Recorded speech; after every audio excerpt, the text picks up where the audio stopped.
November 23rd. Yeah. November 23rd, 24th, someday.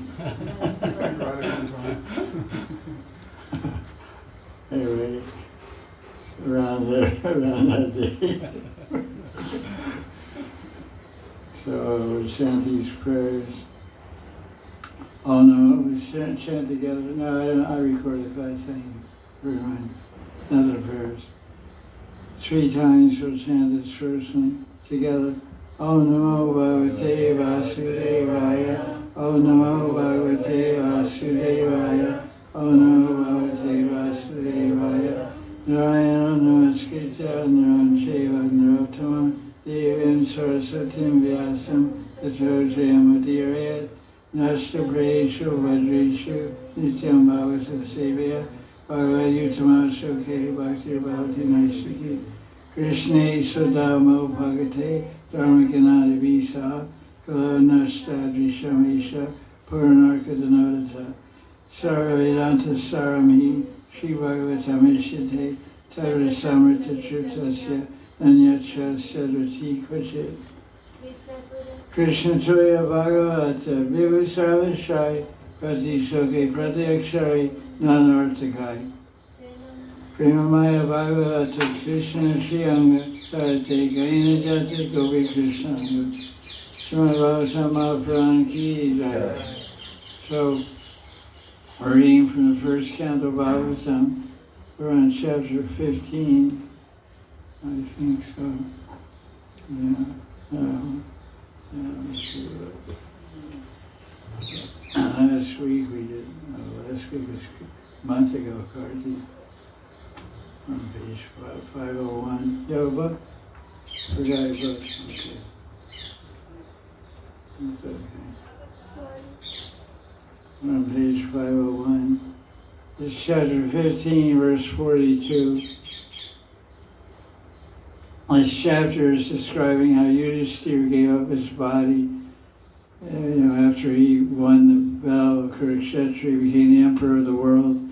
And then finally he became old and he passed his kingdom on to King Parikshit, installed him as the king, and he prepared to go to the Himalayas and give up his body.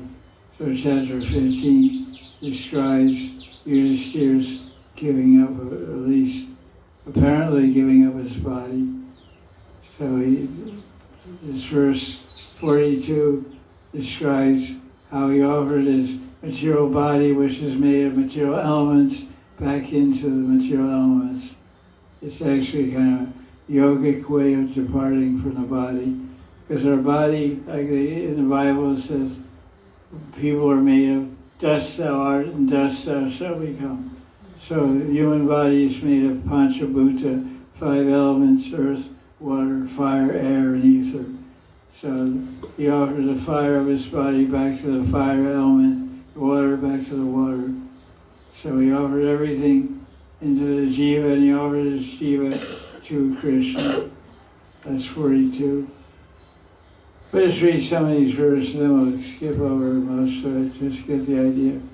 Although he was a great king, he was emperor of the world, now he's giving up his body. He wore torn cloth, he did not eat, he stopped speaking, he shaved his head, and he showed himself as a dumb or insane person. He didn't wait for his brothers. Of course, Yudhishthira is the eldest of the Panch Pandavas, and then Bhima and Arjuna and Nakul Sahadev. So he didn't wait for them, he just took off. He installed Parikshit as the king, then he left. So his brothers decided to follow him. So the Panch Pandavas all left, and they went to the Himalayas, and they went to Vaikuntha after that.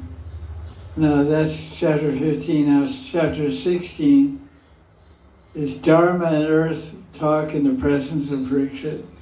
So Dharma means, of course, religion, a general term. It means actions which connect with the absolute truth and ultimately lead to mukti. Dharma includes religious activities, worship of devatas, worshiping the ancestors. Is all under the category of Dharma. The ultimate Dharma is Sanatana Dharma, which is concentrated on worshiping the transcendental form of Bhagavan, Ram, Vishnu, Krishna, etc. Or some avatar like Nrsimha, Vaman, Matsya, whatever, whoever. So Dharma took the form of a bull, and Earth, Mother Bhumi, took the form of a cow. And Dharma is, now it's Kali Yuga has begun with the departure of Krishna and the Pandavas. And now Pariksha is going to be the king, rule the earth. And Pariksha went on a tour of the earth because now he's the king, so the king had to inspect his kingdom. While he was on tour, he saw a bull walking on one leg. With 3 legs. At least that's a metaphor. 3 legs were destroyed. The only leg that was left, because he's a bull of Dharma. A bull is representing a Dharma. And all mercy, cleanliness, and austerity were destroyed in Kali Yuga. The only truth is remaining. There's not much left of that. And our Mother Earth is a cow, and she was crying and lamenting about separation from Krishna. This is described in chapter 16. So I noted a couple of key verses here. This conversation of the Bhagavatam is between Shonaka Rishi and Sutta Goswami. Shonaka Rishi is asking questions, Sutta Goswami is answering the questions, and all those discussions are going on in Naimisharanya. So it's conversations within conversations, and sometimes within conversation. Sutta Goswami, Shonaka will ask a question, Sutta will answer it by saying, oh, this reminds me of a story that Yudhisthira, and then he tells a story. And then that's telling that story, he says Yudhisthira talked to Dharma and all these. So it's quite complicated to follow the storyline. Who's speaking to who? So basically, it's a bunch of sages asking how to realize God now that Krishna's left the planet. That's one of the questions they ask. So then it talks. So he found when Pariksha was touring his kingdom, he found a Shudra, which means a laborer, a common laborer, not uneducated, lower class person, dressed up as a king. So a Shudra was dressed as a Kshatriya, a ditch digger, someone who works on a garbage truck, was dressed as a king. So that's, of course, dressing like that is cheating, because you're not really a king, you're just wearing a king's clothes. It's like a costume party. You dress up as someone, go to a costume party, dress up as Superman. You're not really Superman, but you're in a costume. So when he saw this Kali personified, the age of Kali personified, was dressed as a cheating king. So that's kind of a forecast, a premonition, Frederick, give me one of these stones. This king, thank you, this Shudra dressed as a king and cheating people to make people believe he's a king. And that's in the beginning of Kali Yuga. So imagine how it is now 5,000 years later. So people that are less than Shudras are dressing themselves as kings, as prime ministers, as presidents, and rulers of a country, and they're no better than Shudras or common laborer, but they manage to manipulate and get the votes by hook or by crook and take charge of the politics in the country. So he saw this Kali personified was kicking a cow. And so it wasn't a very good thing to do, of course. That's very sinful. And so Parikshit prepared to kill him. So a lot of questions are being asked by the sages, what's going on.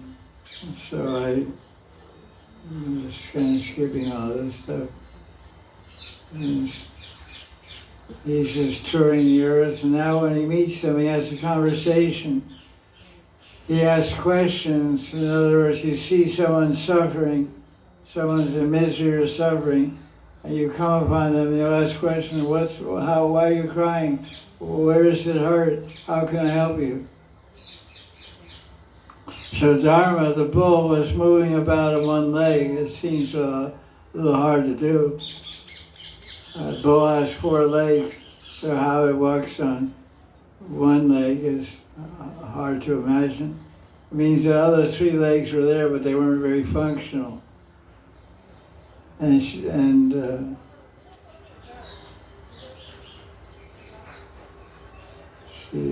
tears, and so then Parikshit asked a question. He said, "You appear to be suffering." Well, this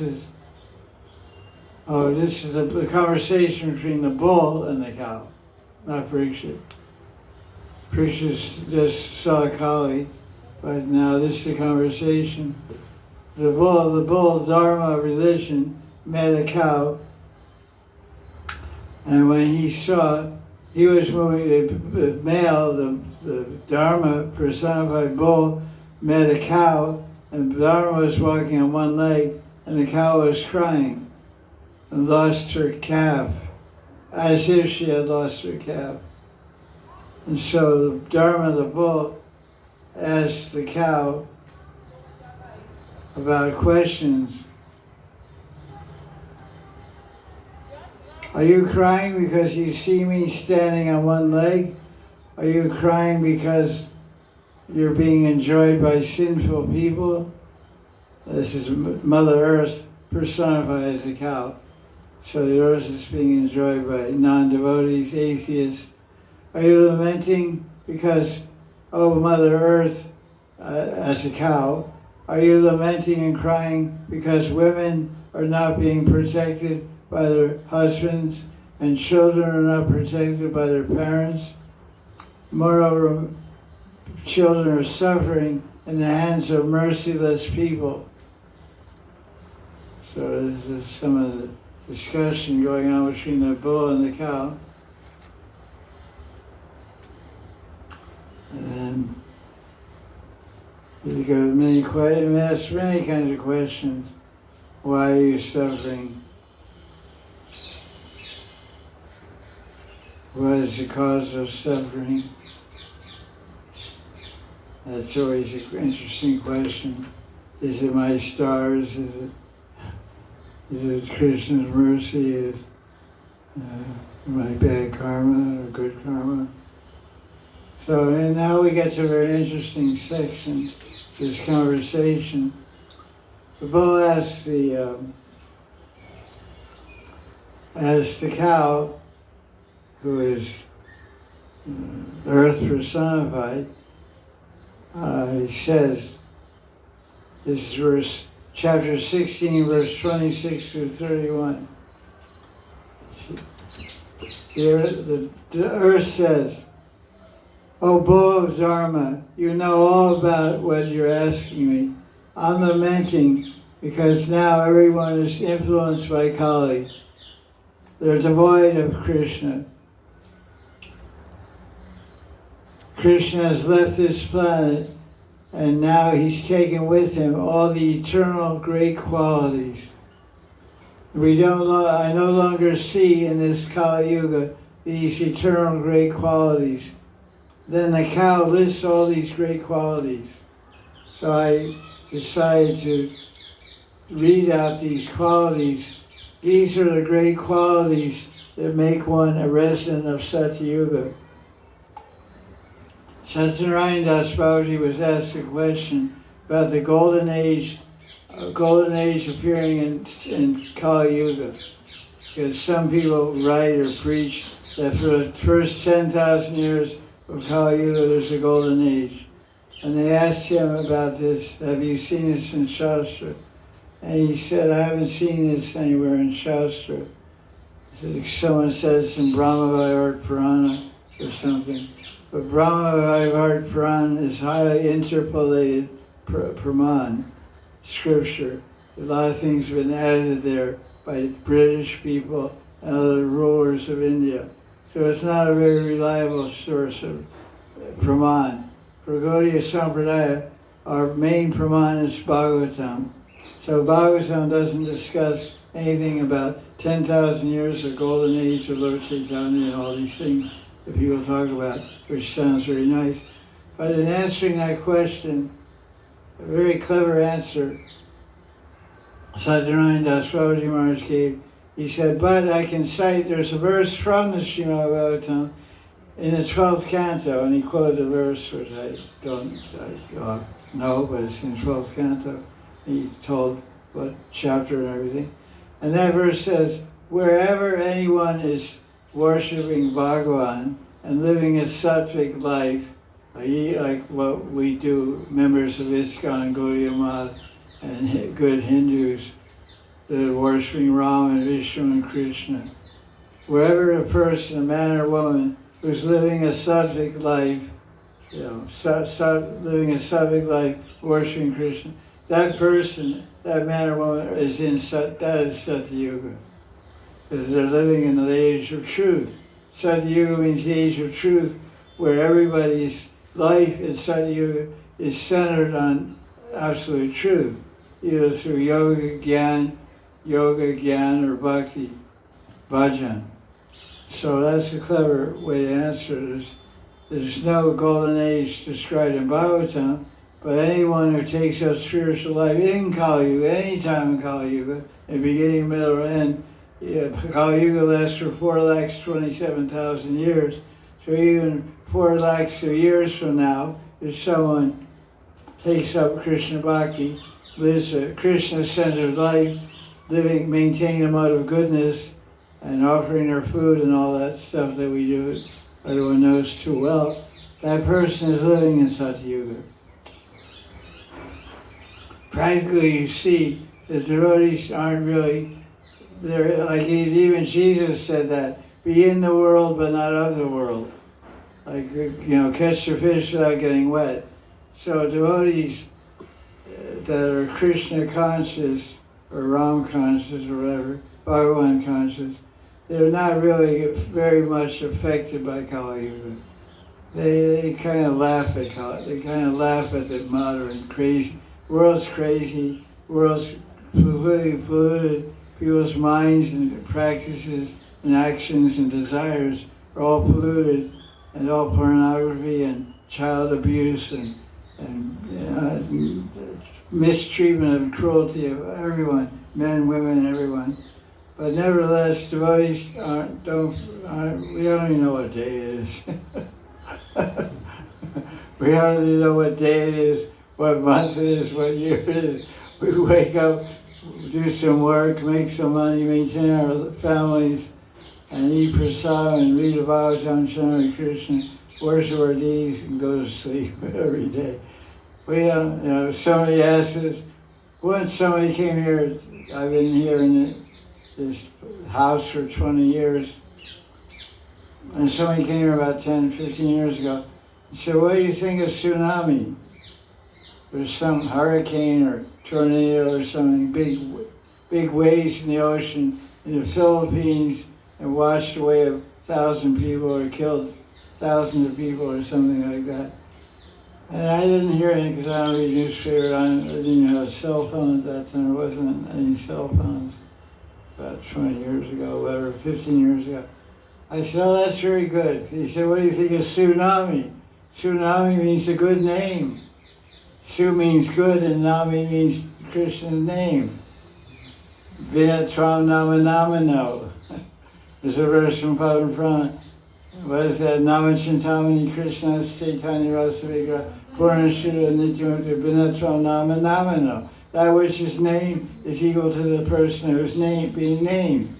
So Krishna's name are non-different. They're eternally liberated, eternally pure, and full of rasa, and can fulfill all your desires. Chintamani Nam. So I said, oh, that's very good. Tsunami, the good name. Tsunami, Su means good. Subhadra, very good and auspicious. Subhadra. Tsunami. At first, what do you mean it's good? 5,000 people died.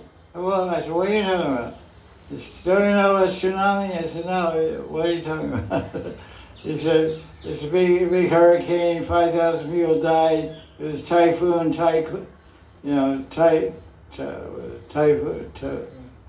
typhoon, cyclone. In the ocean in Philippines, everybody got wiped out. It was a big tragedy, and I said, okay. So these are the good qualities that are being described by Mother Cow that she's missing.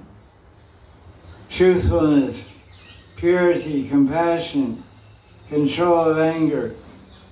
All these are qualities that we should have. It's not easy to get these qualities. Generosity, self-satisfaction, straightforwardness, control of the mind, control the external senses, neutrality to everything, tolerance, indifferent to material enjoyment, study of Shastra, distaste for material enjoyment, control of others, determination in battle, influence, skill, defining social duties, independence, expertise in arts, beauty, lack of confusion, tenderness, boldness, modesty, being good-natured, sharpness of mind, not being disturbed, steadiness, faith, fame, respectability, lack of pride. Though these and other qualities are necessary for someone who wants to be a great human being. Now, Vishwanath in his commentary, this is page 519. You have the book? Yeah. Vishwanath in his commentary defines what these qualities mean. So these are all Sanskrit words. Satyam, Shocham, Daya, Shanti, Tyaga, Santosh, Arjam, Samadhamastapa, Samyam, Titiksha, Shrutam, all common words everyone's heard about. Jnanam, Virakti, Aishwaryam, Shauryam, Teja, Balam, Smriti, Swantantyam means independence. And then it goes on, so he defines what they all mean. Satyam means telling things, tell it like it is, speaking the truth. Satyam. Shocham means mental and physical purity. Daya means sympathizing with another's suffering. That's called empathy. Empathy means feeling the pain of others. And it also means protecting one who has surrendered to you, being friendly to devotees. That's all under the category of Daya. Shanti means having control of the mind even when you're angry. That's a good trick.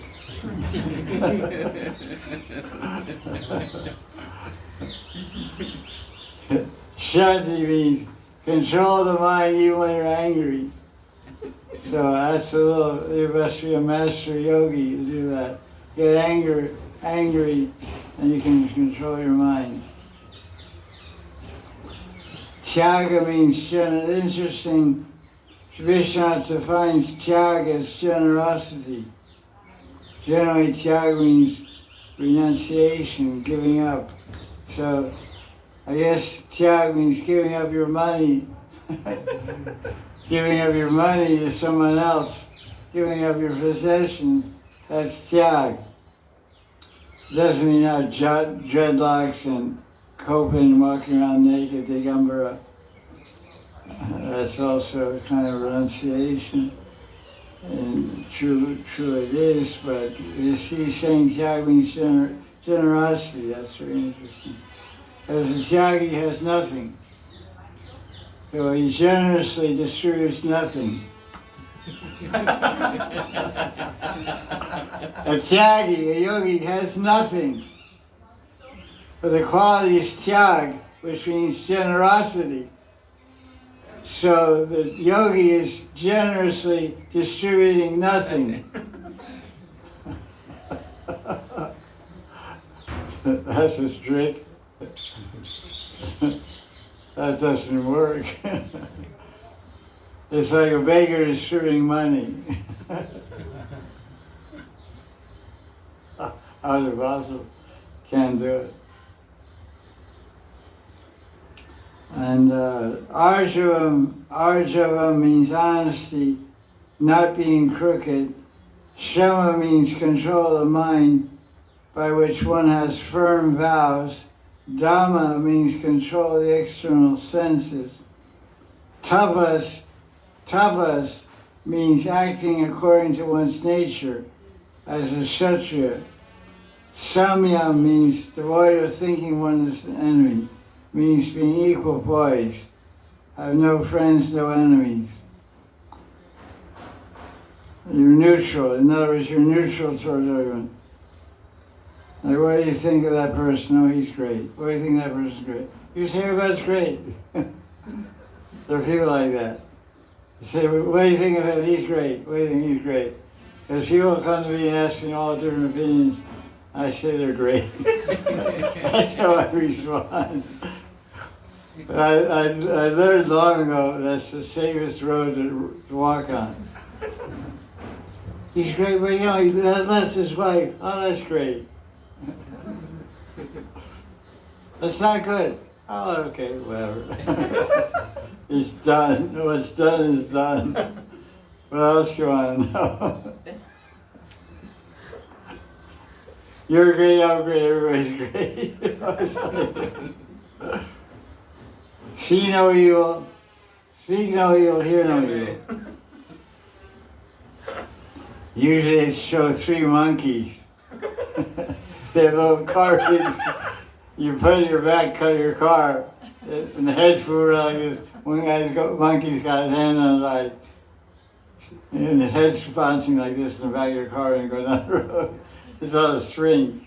It's some plastic thing, The monkey's head. Monkey's head on a string. They go like this. Monkey's going like this. There we go. Monkey doesn't speak any evil, doesn't hear any evil, doesn't see any evil. So only monkeys can do that.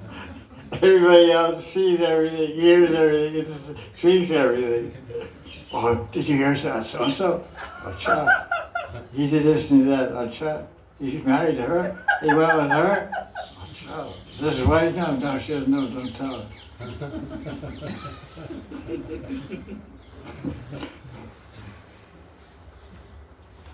Okay, so go on here. Titiksha means tolerance when others offend you. Uparati means indifference to material enjoyment. Shruta means making judgments according to Shastra. Gyan means all-knowing and gratitude. Interesting meaning of knowledge. Gyan means having gratitude. So one who possesses knowledge will always be grateful towards others. Virakti means absence of taste for material enjoyment. Aishwaryam is control of others. Means power, majesty, opulence. Shaurya means determination in battle. Tejas means light, but it means influence. Like if it's a dark night, you have a big flashlight, your flashlight will have influence over the darkness. It's very dark outside, go in the forest, you have a big mercury light, then you can see quite brightly, quite clearly. So tejas literally means light, but it means influence. Power to control others means, like we have a term in Shastra called Brahman Tejas. Brahman Tejas, that's what Vishishta Muni had Brahman Tejas, and Vishwamitra was the king. And Vishwamitra wanted to steal his Kamadena cow of Vishishta. So Vishishta had so much Tejas, he could control the king. So the king wanted to get power, so King what's the king name? Vishwamitra? Yeah, King Vishwamitra did a lot of austerity to get Brahman Tejas. But then, well, he was Manikawal, wasn't he? Yes. But Vishwamitra was the king, and he wanted to get Brahman Tejas, which means, it says influence. Tejas means influence. You want to get the power. He had power as a king, but not the power of Brahman. Brahman Tejas is more, Brahmins have more influence than the king, because what is more powerful than money? Knowledge. Because you have money, but someone with greater knowledge can figure out how to make more money. Like many rich people in the world, and some guy had a business brain about distributing goods through the mail. And he started a company called Amazon.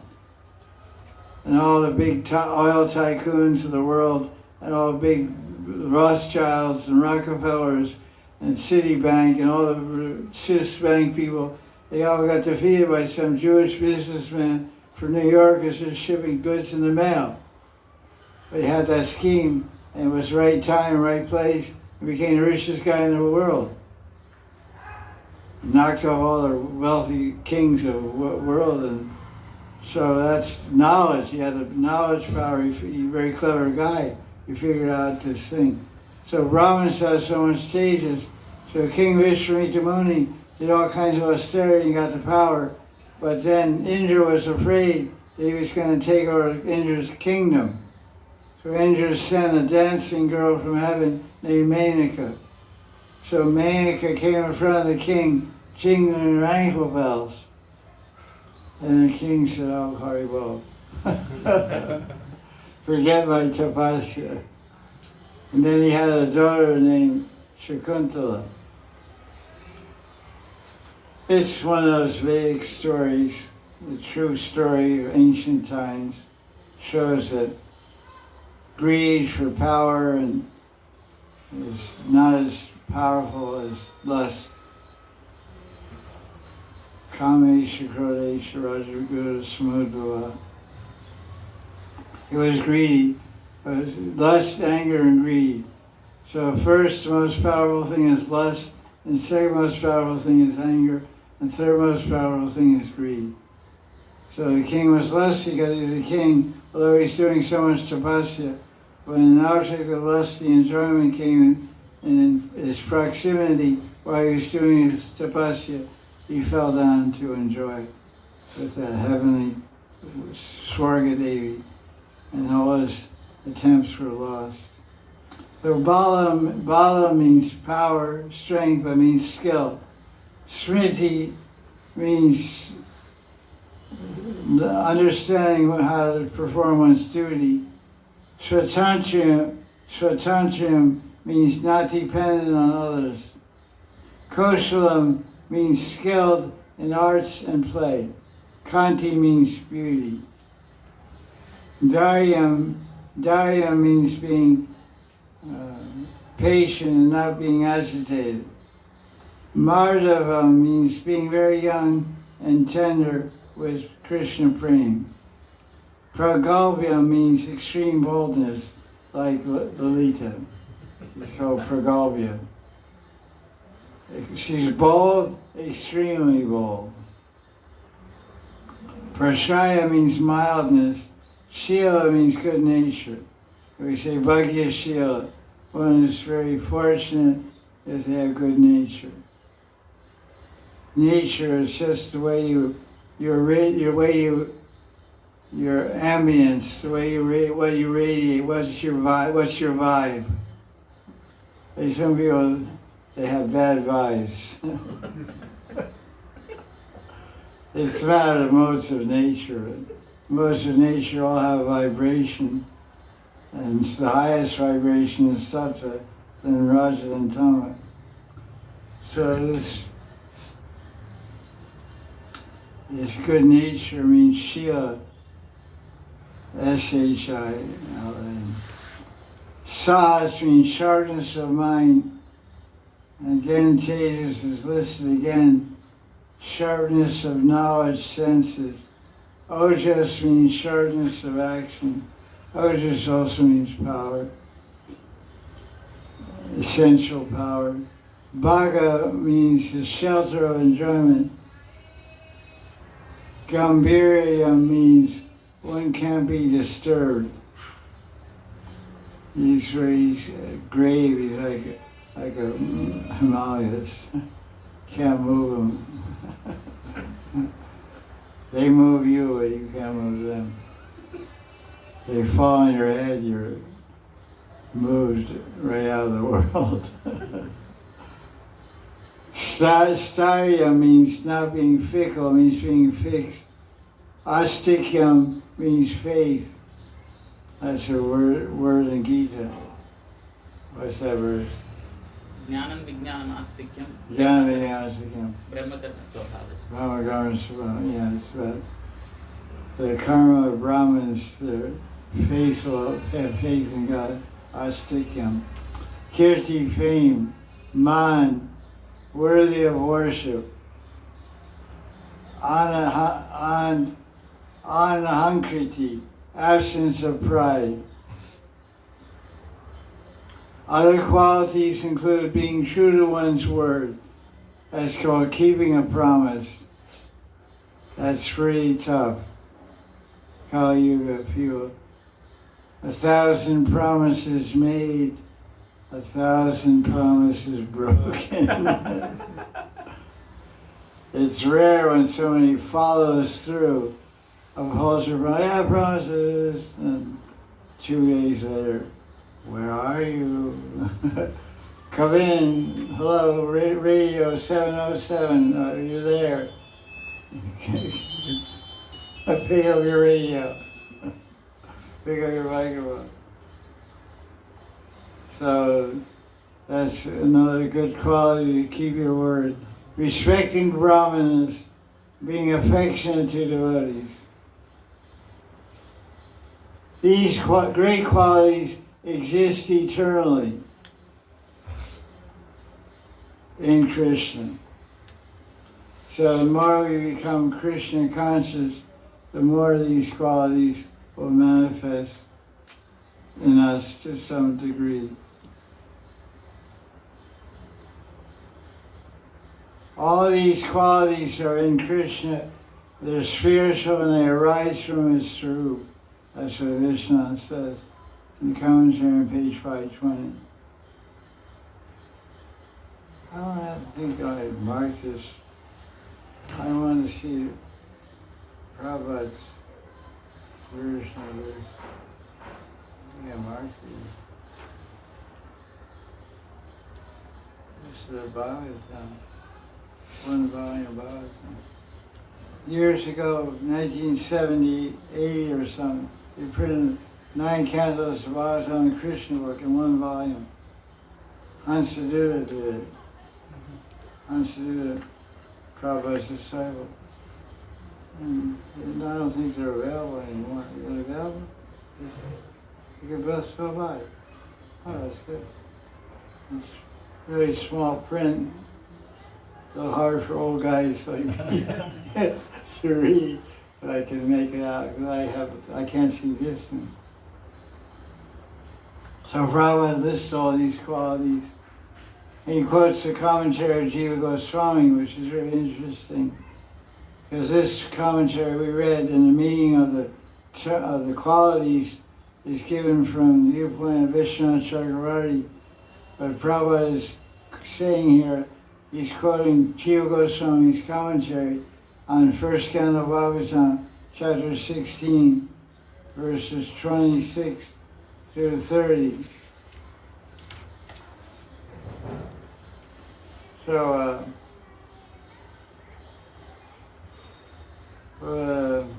read the qualities. I like to, because the more I hear these qualities, it makes you wonder whether we're human beings or not. These are called great eternal qualities. So we hear this quality being mentioned and described. Can we answer, yes, I have it? There's 3 answers you can give. Yes, I have it. No, I don't have it. There's 4 answers I can give. Yes, I have it. No, I don't have it. Yes, I'd like to get it. No, I don't care. I'm good the way I am. No thanks. You can't teach an old dog new tricks. That's what they say. You gotta get a young puppy jumped on. You get an old dog jumping, look at it. You look at it. You'll jump. You jump. You'll make a show. Jump. The dog will look at you and say, "You're an old dog." You get an old dog and try to make him jump. Dog, jump. And you jump and you show him. You jump. The dog's looking at you saying, "Why are you making a fool of yourself?" "I'm never going to jump. I'm an old dog. You can't teach me. You're a human being. You're acting like a dog." So where are you at, You can't teach old dog new tricks. So an old human being who's lived for 20 years, 25 years, 30 years, 40 years, try to teach them subject, eternal, good qualities. Good luck. We are what we are.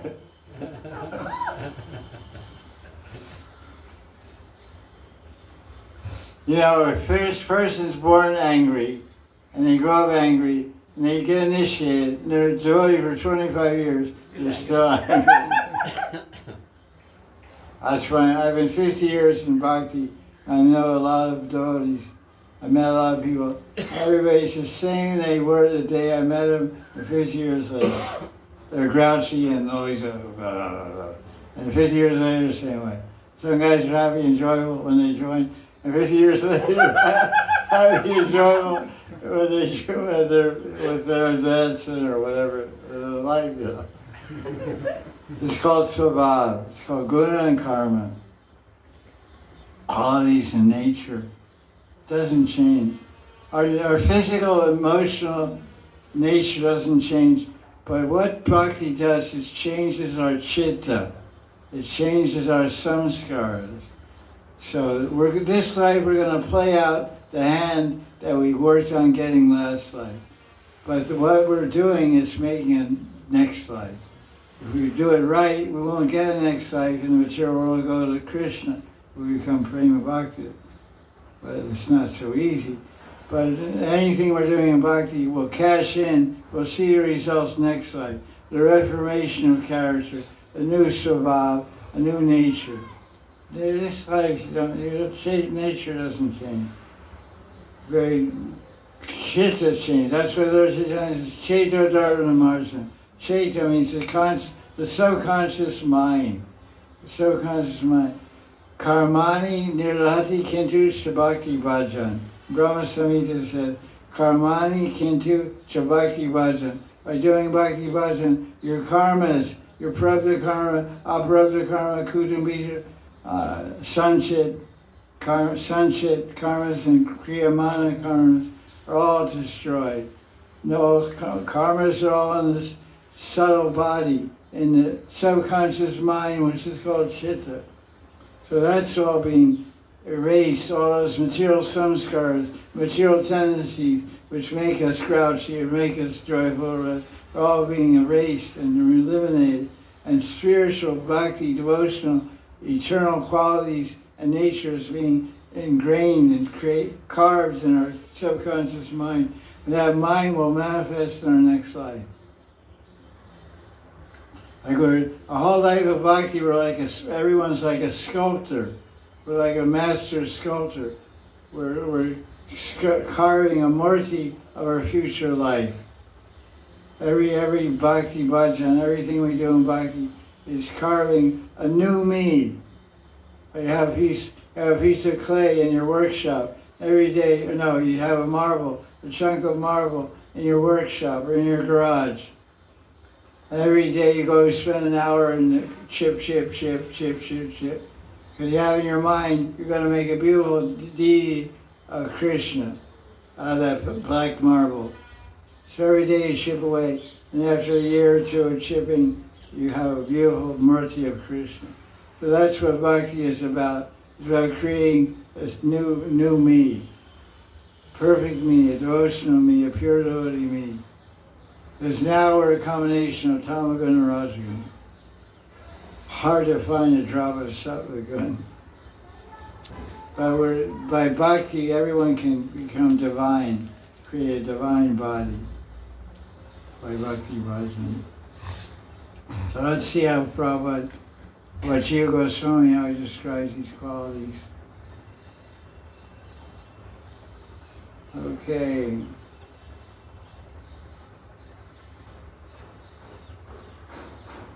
Truthfulness. I'll just read the qualities because I don't know what the order is here.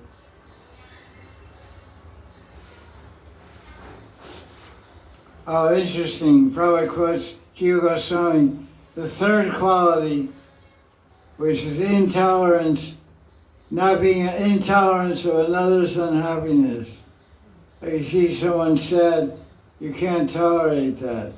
So Jiva Goswami divides that into 3 subcategories. That's pretty interesting.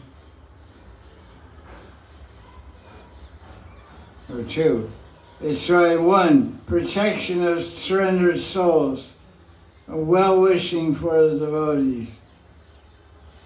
In Bhagavad Gita, Krishna says that he wants everyone to surrender unto him and assures everyone that if one does so, Krishna will give him protection from all reactions of sin. That's 1866. सर्वधर्मान् परित्यज्य मामेकं Sharanam Vraja, Aham Shram Sarva पापेभ्यो Papebhyo मोक्षयिष्यामि Mokshayisyami. मा शुच. Unsurrendered souls are not the ways of the Lord, and there's no particular protection for everyone in general. For devotees, Krishna has all good wishes, and for those who are actually engaged in loving transcendental service to Krishna, Krishna gives particular attention. Krishna gives direction to devotees to help them to discharge their responsibilities on the path back to Godhead.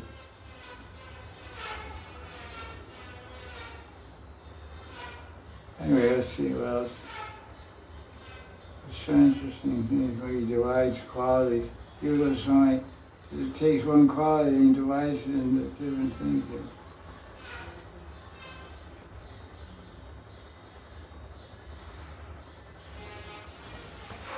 Oh, it's really a long purpose. The 14th quality in the list here is Jnanam, means knowledge.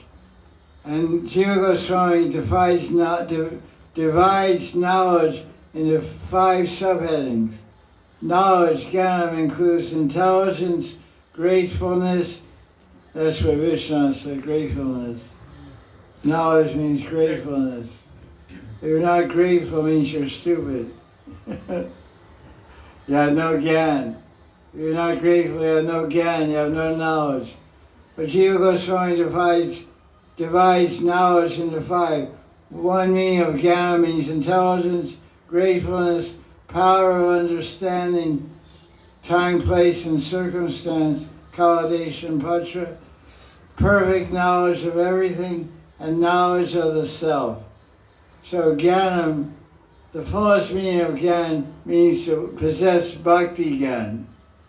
Because bhakti jnana meets these 5 subheading categories. Bhakti Gyan, I have knowledge of Bhagavan and how to serve Krishna with love and devotion. Me is a true proof of intelligence and it's gratefulness to Bhagavan because you're serving him out of love, which includes gratefulness. And you understand the Kaladesha Patra, that the time is now, and the Patra is me, and the circumstance, Kaladesha is here, and I should use my human body and my mind and heart right now where I am in this place where I'm living, India, Russia, or Switzerland, or anywhere, to serve Krishna. So this is the perfect knowledge, meaning of knowledge. So the 5 subcategories of Jnana, which are intelligence, gratefulness, power of understanding, Kaladesha Patra, time, place, and person, and perfect knowledge of everything, that's 4, and 5 is knowledge of the self, all included if one has knowledge of Bhakti Tattva, Bhagavat Tattva, Prem Tattva, Nam Tattva, etc. That's a beautiful definition Jiva Goswami gave. I elaborate a little bit on it.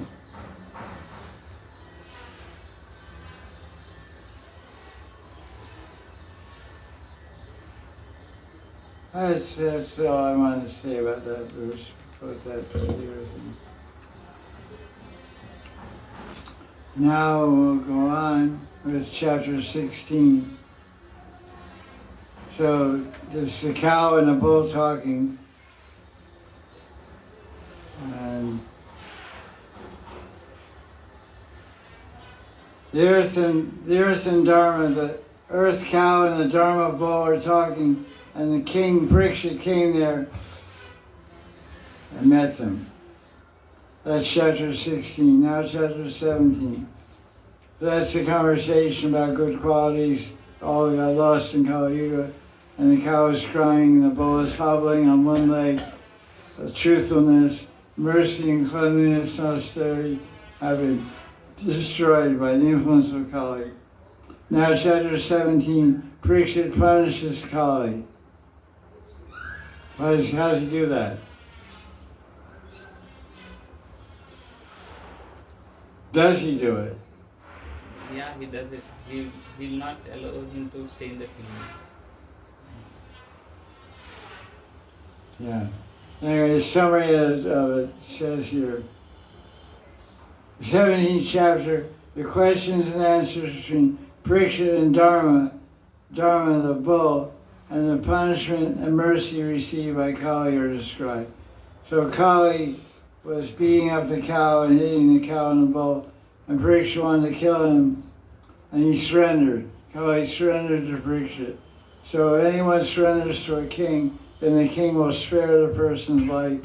And so then he said, I'm surrendered to you, you're the king, your duty is to protect me and give me some maintenance to maintain me. That's the duty of the king. Because the king is called Naradeva.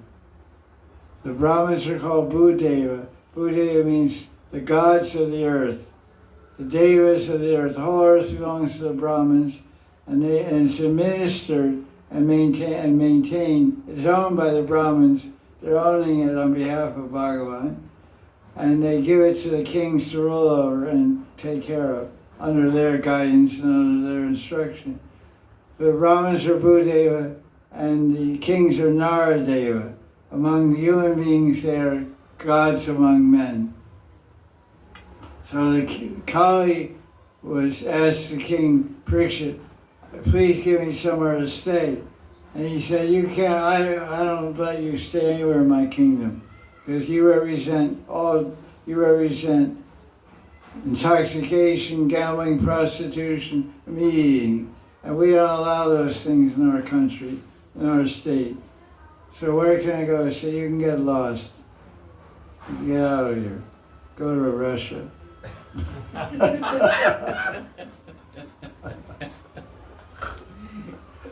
Those guys are Russia. Go to America. Go to Switzerland. Go to Austria. Go to Germany. Go to Italy.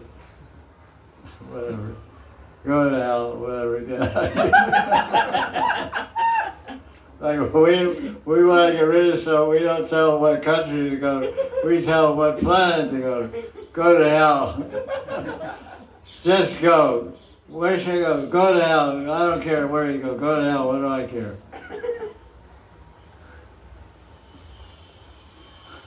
So he said, that's like, you said, yeah, your country, but your country's everywhere. You're the king of the whole earth. You have to give me something. He said, okay, you can live wherever someone's keeping gold. I mean, India has all the gold in the world, so I guess they're supposed to call you in India. Although it's called Dharma Bhumi. But as far as per capita, people holding gold, individuals holding gold, Indians have more gold than anybody in the world.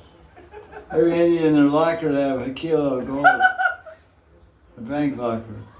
It's a fact. Because every birthday, every anniversary, the wife gets gold bangles, gold ring.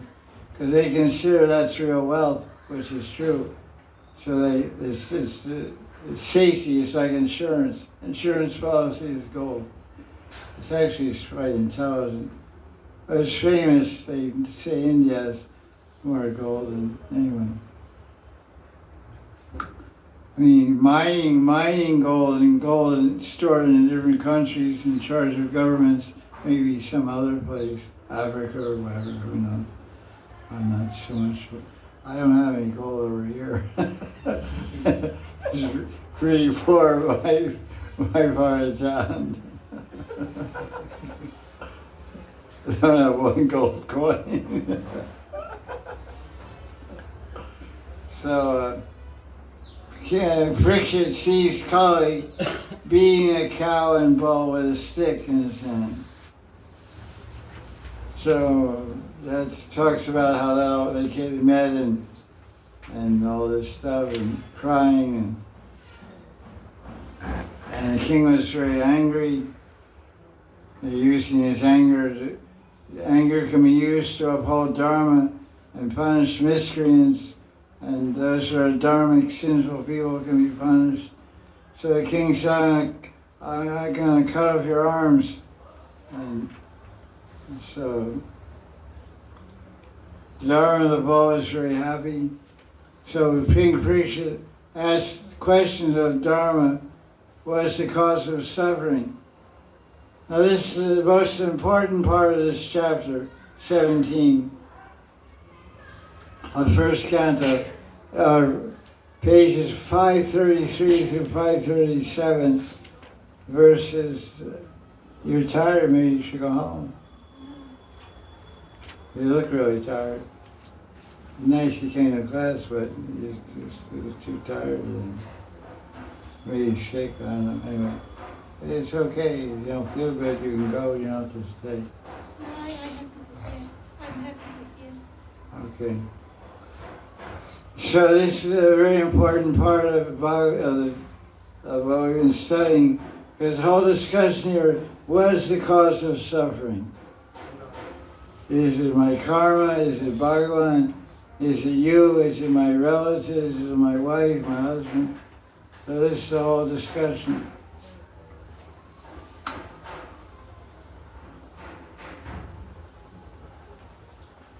So this is the bull Dharma is describing because the king asked the bull, why are you suffering? And the bull said, I don't know what is the cause of my suffering. I'm bewildered by different statements in Shastra. What is the cause of my suffering? And then he explains how different Shastras and different rishis and sages have different ideas what is the cause of suffering. Very interesting dialogue. So he says in Canto 1, chapter 17, verse 19, Kechit means some people say, Kechit vikalpa vasana ahoratmanam atmana devam anye pre karma sabhavam apare prabham. Some say Atma, the self, is the cause of suffering. Others say the planets. I'm in Ketu, Mahadasha, so I'm suffering because of Ketu. I'm in Shani, what do they call it? Sadisati. Yeah, Sati. I'm in Shani, 7.5 years of Saturn, I'm suffering. Some people say karma. Swabhav, some say it's the nature of my own nature. So here's the commentary of Vishnu. Yogis say the mind is the cause of suffering. The mind gets happiness or suffering. The Advaitins say the Jiva and the Lord become one. They say the Atma is the source of happiness and suffering. The Advaitins also say, those means the Gyanis, Advaitins means Gyanis, those that worship impersonal Brahman. It's called Nirvishesh Brahman, no variety. We worship Savashesh with variety, personal Brahman, Param Brahman, Sri Krishna. They also say the Devatas cannot be the cause of suffering because Devas are controlled by karma also. And as far as karma cannot also be the cause because karma is not independent. It depends on the self, on the person. Only the Atma is the cause and nothing else. Others believe that planets are controlled by Devatas. They say planets are the cause. The Mimamsikas say karma is the cause, and some other guys, Lokayatas, say Swabhav, it's the nature of matter in other words, it's the nature of the material world of suffering. That's a verse from Gita. Mevansho jiva loke jiva bhuta sanatana vanasha stani indrani prakriti stani karashati. The jivas are situated in material energy and are struggling for existence. They're suffering. What are the sufferings of the existence? Adi Yavika, Adi Bhautika, Adi Daivika, Adi Admika Klesha. Klesha means suffering, difficulties, impediments. Adi Atmika means my own self, caused by my own body and mind, caused by other people's body and minds, like mad monkeys, angry dogs, and nature, too hot, too cold, too dry, too wet. What to do? So now, next verse, he says, in the commentary, verse 30, verse 20, Vishnu said, the Vaishnavas say, happiness and suffering come from Krishna. Okay, that sounds good. Krishna backs this up by saying in Gita, chapter 10, verse 4 through 5, read the Sanskrit. Shukham dukkam bhavo. Shukham dukkam bhavo bhavo bhayam cha bhayameva cha ahimsa samata tushti tapodhanam yasho yasha bhavanti bhava bhutanam mate eva prutak vidam. Translation. Pleasure, pain, birth, death, fear, fearlessness, non-violence, equanimity, satisfaction, austerity, charity, fame, infamy, all these various states of the living beings arise only from me. So that's the root. Vishnu says, no one can understand the plan of Krishna. Amen. No one can understand the plan of Krishna. What is he doing now? My question I always have, because so many crazy things happen when you live in Vrindavan. I've been living here for 37 years, half my life.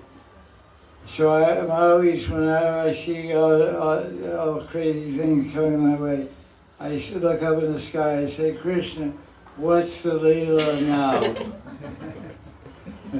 What's the Leela now?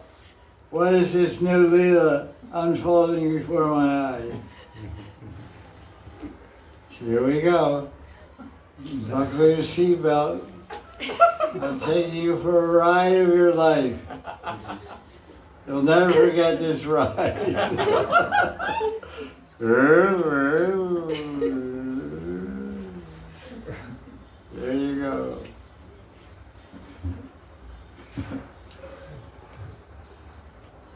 The Bull Dharma said, among the various opinions, which is the best? You decide by your intelligence of proper truth, because you are a sage and a king, Rajarshi Parikshit.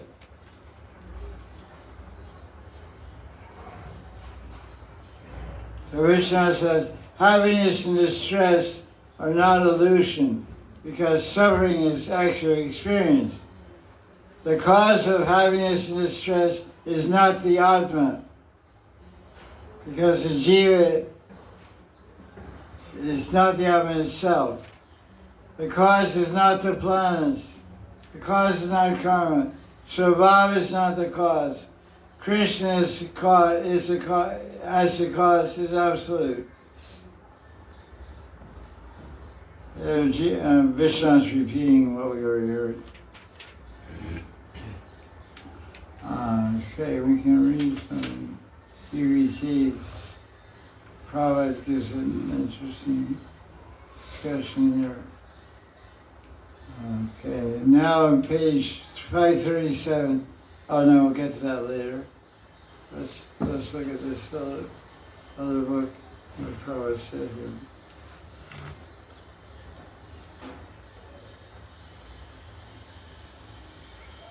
Very interesting. Prabhupada describes the same stuff. A different way. As Krishna took all these Advaitins and Lokayatas and Vimamsikas,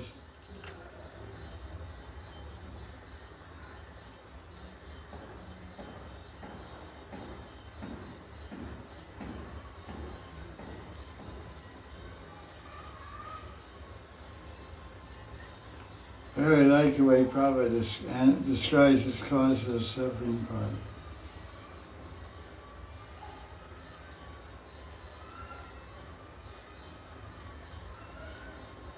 Actually, Prabhupada's books are very good. The English is really good. Commentaries are good too. But just to be different, I'm focusing on Vishnu. I read it so many times. When I read it, I haven't read it in some years. I read it, I'm amazed. So, wow, this is really good. But I've been reading Vishnu's commentaries mostly. But most of Prabhupada's commentaries of Bhagavatam are from Vishnu, or a lot of Jiva also. And the English is impeccable. Great editing job, great printing job. So it's interesting. This is the same verse that we read, but with Prabhupada's explanation. It's difficult to ascertain who has caused our suffering, said the bull of religion, Dharma, because we are bewildered by different opinions of theoretical philosophers.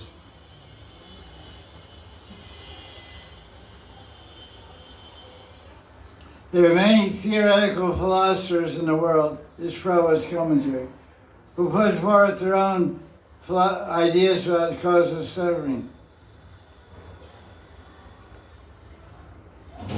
Some philosophers who deny all sorts of duality, that means Advaitins, there's all one. We say it's one and different. There's Bhagavan and Jiva. There's the world, there's one and different. Declare that one's own self, Atma, is responsible for his personal happiness and distress. Others say that superhuman powers are responsible, devatas. While others say activity, karma, is responsible. And gross materialists maintain that nature is the ultimate cause. Mother Nature.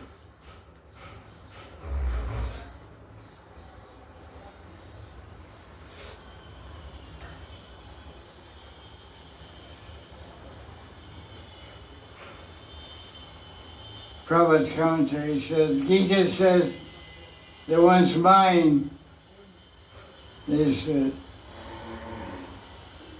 one's friend or enemy in regarding material happiness or distress. So a mind attached to the body is going to be an enemy because you're going to suffer. But a mind attached to Krishna will produce tolerance and peace of mind even when there's difficulty and suffering. So your mind won't experience suffering because you'll be remembering Krishna, understanding He's behind everything. Atheistic materialist philosophers conclude the material nature is the cause of all causes.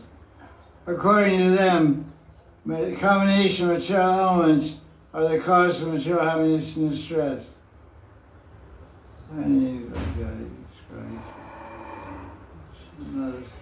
Some more on another page. Hard to turn.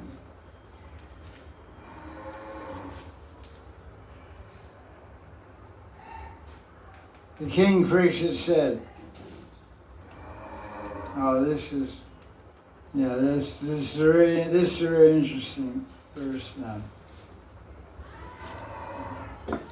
That's the cause of suffering. So our suffering or enjoyment is what's the cause? Krishna.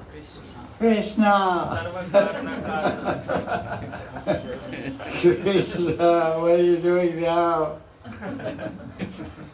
Hey Krishna, Kripa Karo. Now this is a very important verse. It says, what goes around comes around. This verse 1 is very important for Tattva Siddhanta about aparads, Vaishnava aparads. First Canto, chapter 17, verse 22. Dharmam Bhavishi Dharma Gya Dharma Pi Visharupadrik Yada Dharma Kritastanam Shucha Kasyapi Tadvavet. King Parikshit said, O knower of Dharma, O Dharma bull, you speak Dharma because the person who points out the sinner attains the same place as the sinner. It's a very famous verse. It's quoted many times by Jiva Goswami in the Sandarbhas, and also in Bhakti Sandarbha. So people that talk about the offenses and sins of other people, they get those sins and they get involved in those sins themselves. Or so-and-so, he did this and that and this and that. They go around telling everybody the faults and sins of someone, some other devotee. Those same faults and sins will become your faults and sins. This is Shastra Praman. We have a phrase in America, mind your own business. Do your work and keep quiet. I remember sometimes I would come home from school and tell my mother about bad boys in school. My mother would say, mind your own business. Don't talk about other people. My mother used to have a phrase, if you can't say something good about that person, don't say anything at all. Shut up and eat your dinner. She was a strict disciplinarian. My brother and I used to eat a little wildly. We would eat like this, our arms coming out like this. So my mother, especially my older brother, because he's older, supposed to know better. I was like, young and stupid. So my brother would be eating like this and elbows going out like this. My parents were very wealthy and they consider themselves cultured, but we didn't. we didn't consider ourselves cultured at all. They were all over the clouds, My brother and I were down to earth, you know, making a joke of the whole thing. So my mother said, she would always say, keep your elbows to your side. You know, when you're eating a formal dinner, many people saying close together, you can't go like this. Hit the guy in the nose next to you. You're cutting your food, you know. You go, you have to keep it on going. Can't your elbows can't go there. Go. So my mother would say to my brother, "Go get a book." So we get a book. You have to eat this dinner like this. A book under each arm, and using a knife and fork, you know, because we eat non-veg, you know, whatever, you know, and he's doing his thing, like, that's one way to learn your lesson. So, my mother didn't like me to point out the faults of other people. You can't say something good, don't say anything at all. So let's look at this same verse in Prabhupada's book. Prabhupada's commentary. This is Canto 1, chapter 17, verse 22. Any pundits, future gurus in the audience, they should memorize this verse. Very important. Tattva. And read different commentaries. Krishna's commentary, he says, Krishna's commentary on 1:17:22. He's rephrasing. He says, though you should tell me, the king, who has beaten you, Dharma, you do not say, because the person who points out the sinner also goes to the same place as the sinner. I can guess, because you're not saying who is beating you, you are Dharma personified. Very interesting. So it's considered dharmic. It's considered very religious, very proper, very correct and right. And if somebody hurts you or does something bad, somebody says, who are you? Say, oh, it's my destiny. I won't say. But usually we immediately say, who hurt us, who hit us, because we want revenge. And this is a dharma. Revenge is a dharmic. It's not religious, it's not dharmic. So, Prabhupada's verse 1:17-22. Prabhupada's translation of this verse, because this is the unedited Bhagavatam, not tampered with or fooled around with by his disciples. This is as he spoke it in the dictaphone, is simply correct English, the old Bhagavatam. And he says, the king Parikshit said to Dharma the bull, you know the truth of religion, and you are speaking according to the principle that the destination intended for the perpetrator of irreligious acts is also intended for one who identifies the perpetrator. You are no other than you are obviously the personality of religion. Prabhupada's commentary. The devotee's conclusion is that no one is directly responsible for being a benefactor or a mischief monger without the sanction of the Lord. Therefore, the devotee does not consider anyone to be directly responsible for such action. In other words, if someone punishes me or someone rewards me, it's all of Krishna's mercy. I don't consider the individual that rewards me as something special. I don't think to be, of course I'll thank him for the reward, but we don't consider him a special cause of anything. And then if someone punishes me or beats me up or hits me, I don't consider him the cause of my beating. I consider it's my karma from last life, because last life I beat this person. And when I get like I went to meet someone, when I was trying to get some money to build this house, I didn't have any money. So I went and asked someone for a 10 lakh donation to build this house. And they gave me a 10 lakh donation. I didn't even, the first time I met them. They knew of who I was, but I had some fame, and he was aware of that fame, of my identity, and what I represented. So he had faith to give me 10 lakhs rupees. But when I left there, I thought, how does this happen? This must be my destiny. I must have given him 10 lakhs in the last life. So I got back my money, or I gave him 2.5 lakhs. Because it's told in some shastra that any charity money you give, you get 4 times the amount back next life. So I gave him 2.5 lakhs last life, and this life I collected 10.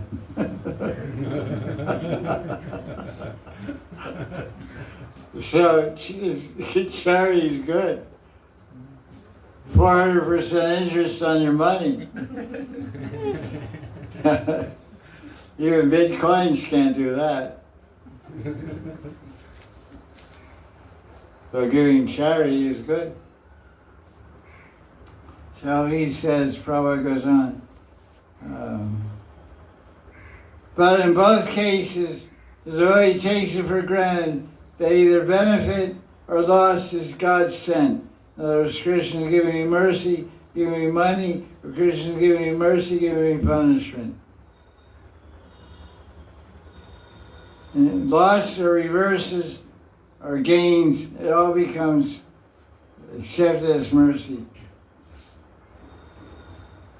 This is the way of accepting a thing, either favorable or unfavorable.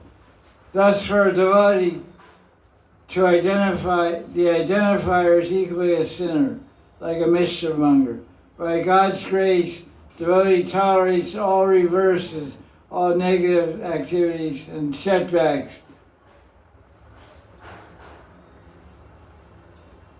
The cow and the bull never made any complaints before the king, although they were tortured by Kali. The extraordinary behavior of the bull, they didn't complain, didn't point out and identify who was beating him, made the king conclude that the bull was certainly the personification of Dharma, religion. That's really nice.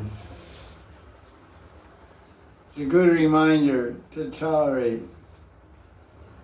Lord Chaitanya emphasizes tolerance as a key quality of Bhakti Bhajan. Srinada Pi Snichena Joriva Sishna Amanina Manigena Krishna Stari. Tolerate everything and chant Hare Krishna.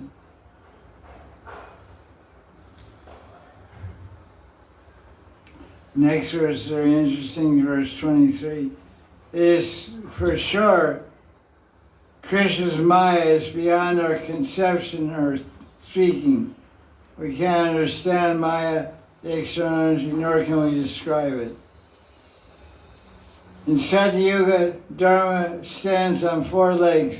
What are the 4 legs of Dharma? Satyam, Daya, Tapa, Socha. Yeah. Here in Bhagavatam is listed, Tapashocham Daya Satyam. Verse 24, Tapashocham Daya Satyam Idipada Krite Krita Adharmam Shait Treo Bhagna Swaya Sangha Madaishcheva. In Satyuga, there was complete Dharma in 4 portions. Austerity, cleanliness, mercy, and truth. In Kali Yuga, these 3 things are broken by irreligion. Austerity is broken by pride. Cleanliness is broken by association with women. Mercy is broken by intoxication. So this is a little tricky here because it says women destroy cleanliness, and there's not any clear explanation in the commentary. So we'll have to just think about this. It says association with women. Now we'll read Prabhupada's translation of this. This is where I realize the value of Prabhupada's books when he translates the same verse.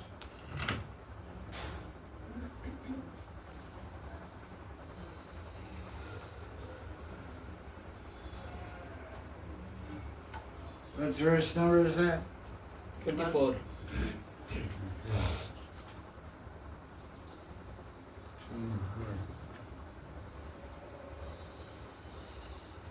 Here's Prabhupada's translation of the same verse.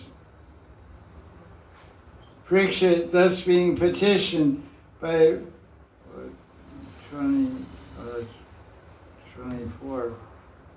That's 20, wait a second.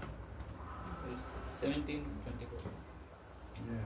No, I know, I was 17. That's not, I was wrong verse, wrong page. 24, 21, 24. Here's the translation of my Prabhupada's BBT book. 17, chapter, first canto, verse 24. In the age of Satya, Prabhupada said, it appears that 3 of your legs are broken due to irreligion in the form of pride, lust for women, and intoxication. The Sanskrit word is Sangha. Smaya Sangha. Smaya means pride. Sangha means too much associate. Sangha means association, so is Sangha.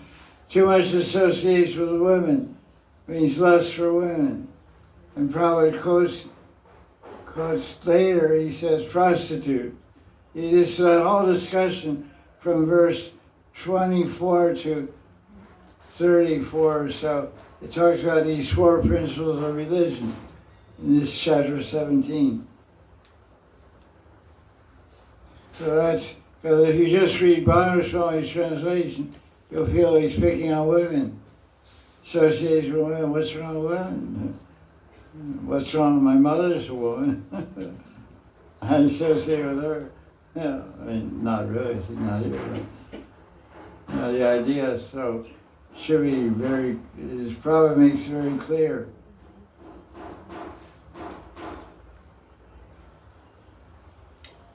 Okay. Prabhupada said, by pride, either artificial or real, result in actions of austerity is ruined. By too much affection for female association, cleanliness is spoiled. By too much means cleanliness of the mind. The guy who takes 3 baths a day, wears freshly washed cloth, he's clean externally, but as one who's always involved with lusty activity, his mind is contaminated. So cleanliness, socham means mental cleanliness and physical cleanliness. So you're always lusting after women, enjoying intimacy with women unrestrictedly outside of dharmic marriage, then that makes your mind dirty.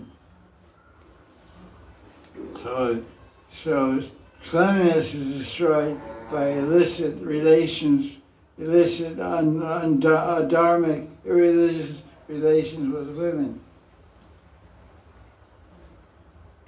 By too much addiction to intoxication, mercy is spoiled. By too much lying, truthfulness is spoiled. Yeah, that's a bad one.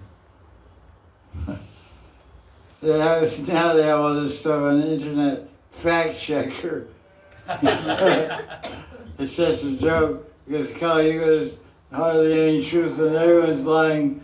You know, they have fake news They have fake news channels.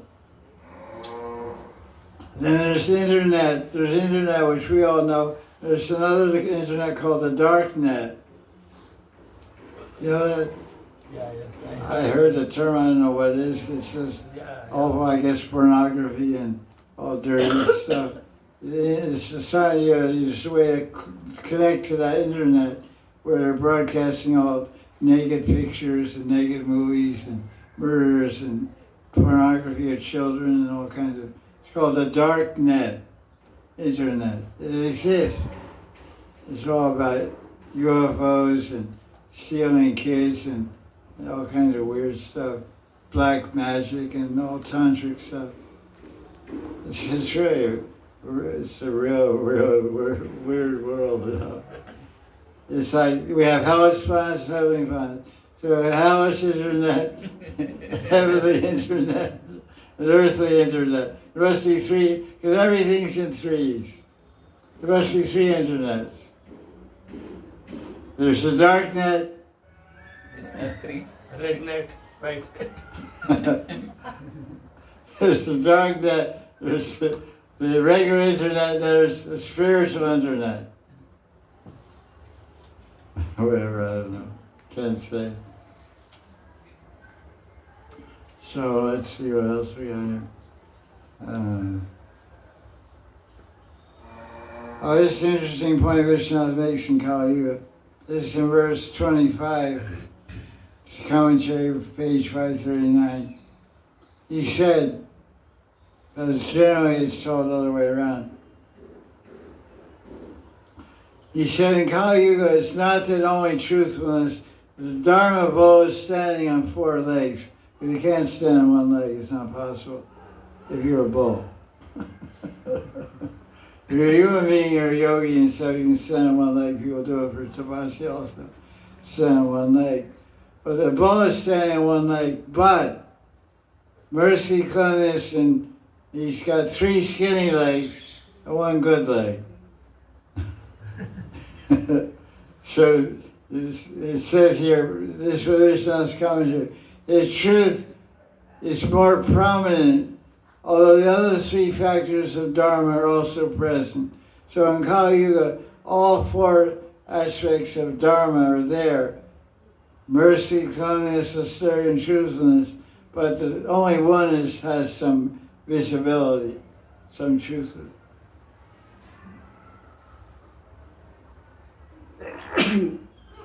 I'm going to call it. Turn off my fan. So pride diminishes austerity. Women to diminish cleanliness means illicit activities with women. Intoxication diminishes mercy, and untruth diminishes truth. That's quite obvious. So this is chapter 17. It's talking about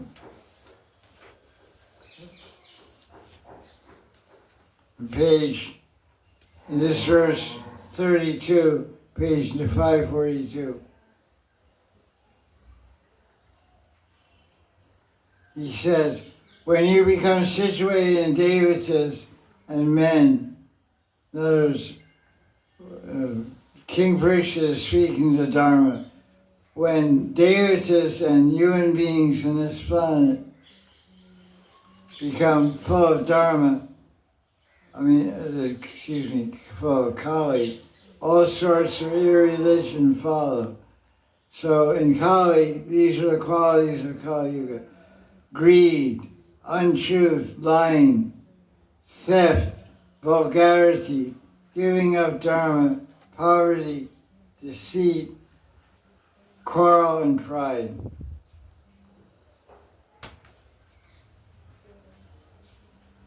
So when one is overcome by Kali, he exhibits these qualities, Kali's qualities. We can see how Prabhupada describes these. It's interesting, Sanskrit, how different people translate it.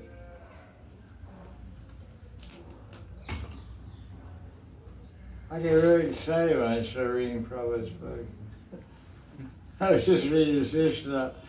I read it. That was pretty good. Really good stuff, man.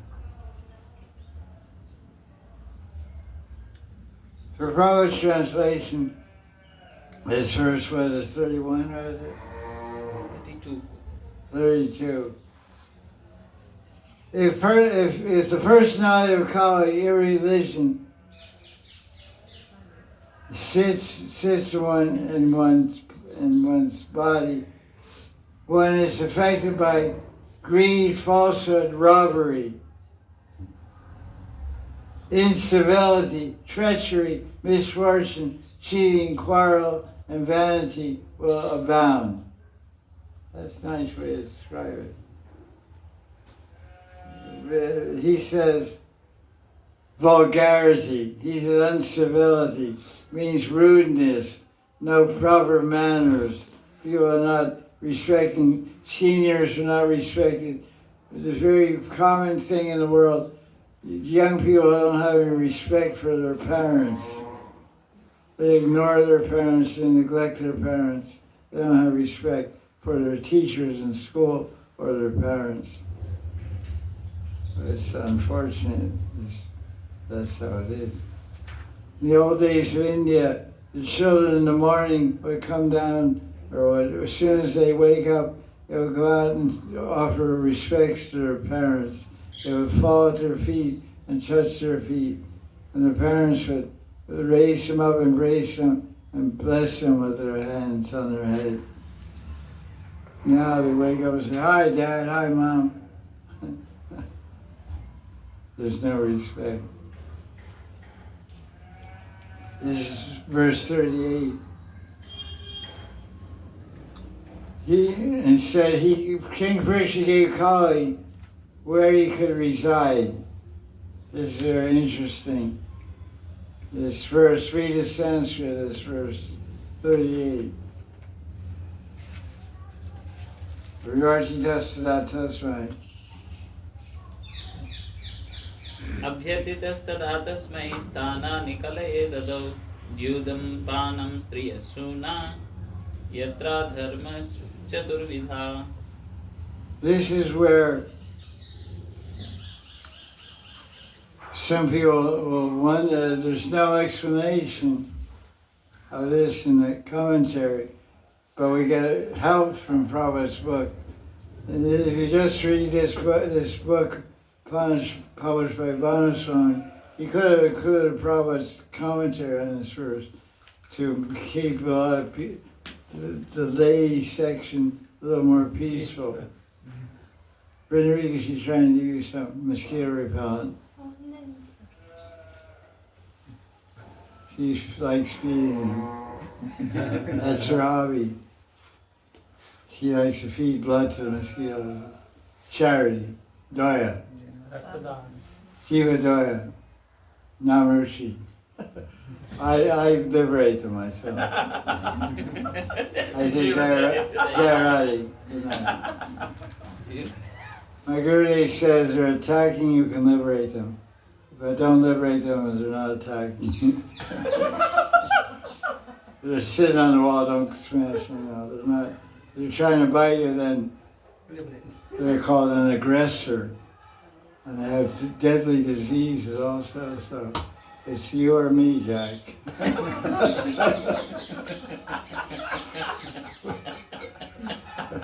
So it's not bigger than you. It's you, not me. Good night. When I go to my bathroom, I brush my teeth, the guy's sitting on the mirror looking at me.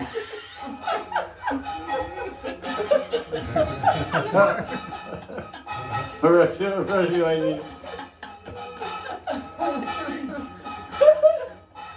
He knows what I think. I think, you come and attack me, I'll liberate you. He said, I'm not going.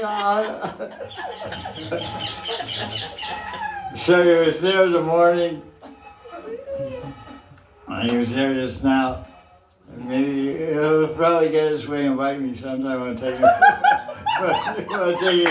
take a shower. So I don't go out of my way to liberate him. But if you let somebody invite you, man, hey, come on, man. It's not playing fair. That's it, you know. Do my duty. So this verse says, here's a commentary of Vishnu, which is going to make some people in the audience get disturbed. Here's the translation. Preacher gave Kali 4 places he could live. You can live where there's gambling, you can live where there's wine, you can live in unmarried women.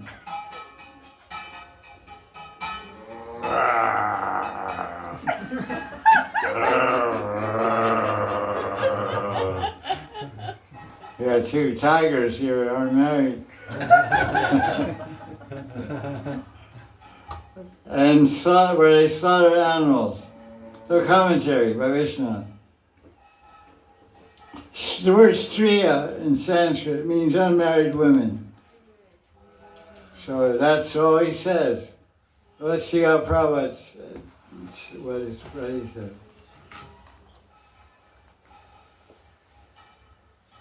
That's 38, right? 38? Yes. Yeah, that was where I was before. 38. What a turning page.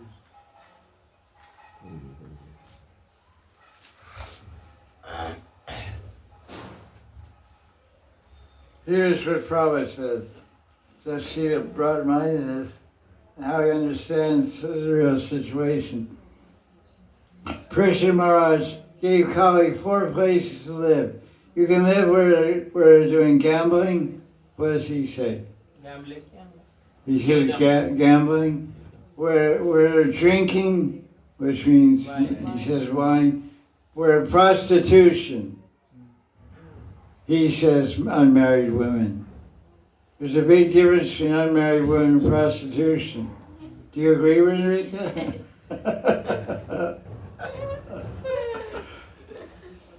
So Prabhupada's translation is for the world. This book is going to create some. This particular translation won't be appreciated. A slaughter, where animal slaughter is performed. He says slaughter of animals. I don't know why you didn't see Prabhupada's book for translation. And the commentary Prabhupada says prostitution also. So I wanted to clarify that because I asked everyone, of course you all did your homework, I know that you're very religious about that. You all read chapter 15, 16, 17, right, Gopal? Right? So you must have read this verse 38 and had a question, right, Enrica? You saw unmarried women or where Kali lives? It's not unmarried women, it's prostitution.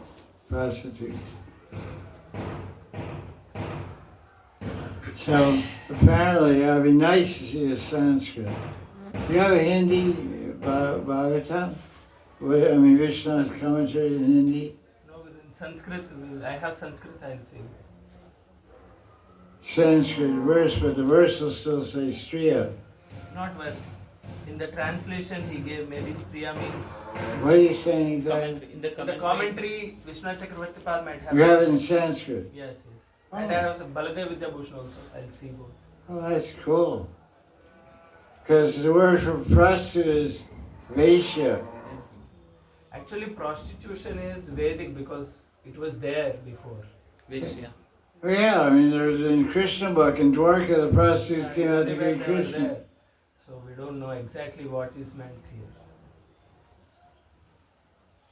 No, but it doesn't mean unmarried women. No, it should not be something. That's the main thing. I mean, that's...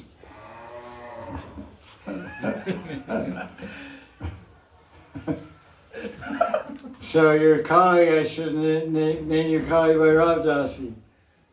Generally, Gurudev, what actually Lord Brahma gave boon to Rati when Kamadev was burnt. Lord Brahma gave boon to Rati that your husband can stay in 12 places. In that 7 places are parts of young women. So they agitate basically.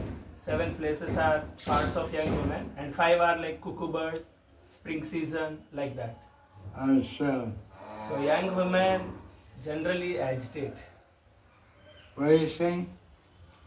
I Young women, Gurudev, So Brahma They have- told Lord Brahma gave. You're saying about 7 erotic places on a woman's body. Yes. Kiss the forehead, kiss the neck. Yeah. No, yeah, all thighs, all of this. There are 7, and 5 are like cuckoo bird singing, spring season, like that. Gentle breezes, Yeah. full moon. Moonlight, yeah. So generally, So this was given as a residence place for Cupid, yeah, comedy. yeah, He had no body, so he could live there. yeah. And Okay. that's why young women are not allowed basically in the past also to move freely, or because they agitate basically. They agitate. That is how Shastra is in India. Yeah. They were kept home. Yeah, yes. They didn't move in the public. Yeah, it's Yeah, well, those days are gone. so in that base, when Vishnu Chakravarti Pal has written, that time it was like that only. Yeah, 300 years ago, 1700s. Yeah, it's like that. Yeah, probably the 1700s women, in other words, in ancient India, women were only home, they weren't in the public. Yes. Prabhupada even tells, I heard on tape, Prabhupada said when his mother would go next door to visit the neighbor, she would go in a palanquin. Yeah. She would go in a palanquin like a stretcher, you carry a body into an ambulance. And she would sit there, it was covered, it was like a little car. It had a door on it, a roof, and nobody could see her. Yes, good. It said that sunlight should not see a woman's face. Yeah, yes, good. So a woman would go from her house and get inside the palanquin, Palanquin. and there would be curtains all around. Yes. And she'd go outside in the daytime, go next door, go inside the house. When she got inside the house, she would come out of her palanquin, so the sunshine would never see the face or body of the woman. That was what chastity was about in 1900s, the 19th century, when Prabhupada was in Calcutta. Yes, good. Can you imagine? But now people cannot accept that. Now you go down to 7-Eleven in your bikini.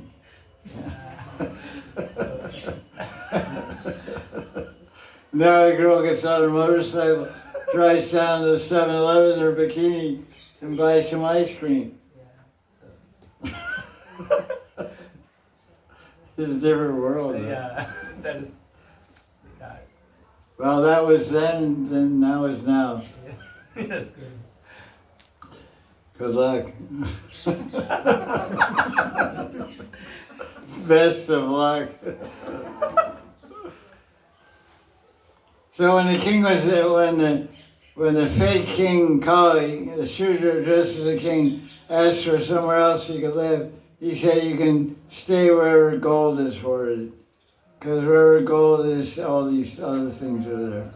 So that's the end of chapter 17. So for next Saturday, we have to read chapter 18 19. and 19, and now we finish Canto 1.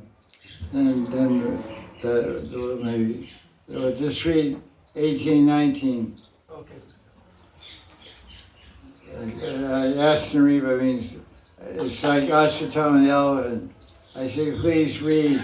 And when I say read, somebody yells, don't read. Don't. Please don't read.